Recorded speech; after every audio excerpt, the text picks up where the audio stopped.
बिस्मिल्लाहिर्रहमानिर्रहीम, अस्सलाम वालेकुम। आज हम शकरकंदी की बनाएंगे चाट।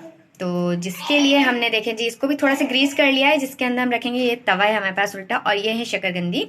इसको हमने अच्छी तरह से वॉश किया। वॉश करने के बाद हमने इसको ऑयल लगा दिया, हल्का हल्का सा ऑयल लगाने के बाद हमने इसको डाल दिया है इस अपने ये तवा लिया है। मैं जो यूज़ कर रही हूँ तवा यूज़ कर रही हूँ, उल्टा तवा है जिसके अंदर मैंने ये रख दी। इसका ना फ्लेवर बहुत अच्छा आएगा।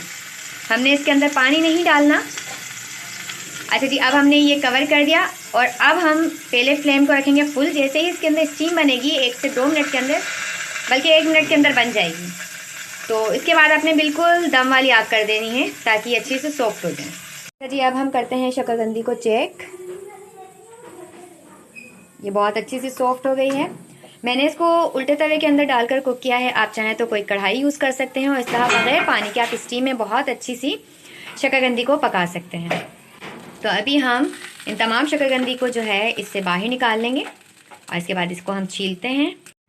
शकरकंदी को हमने छीलने के बाद कटिंग कर लिया था और अब हमने इसको चाट बनाने के लिए करना ये है कि इसके ऊपर हमने ऑरेंज है वो हम इसके ऊपर डाल देंगे, ऑरेंज का फ्रेश रस। इससे इसका फ्लेवर बहुत अच्छा हो जाएगा। ये देखें जी, खट्टा मीठा सा ये ऑरेंज हमने इसके ऊपर डाल दिया और अब हमने इसके ऊपर डालना है थोड़ा सा चाट मसाला।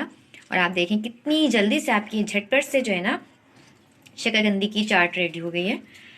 और हमने इसको बॉयल नहीं किया है, स्टीम में कुक किया है, इससे इसका फ्लेवर वैसे ही बहुत अच्छा होता है। अब आप अपने टेस्ट के हिसाब से इसके ऊपर डालें चाट मसाला।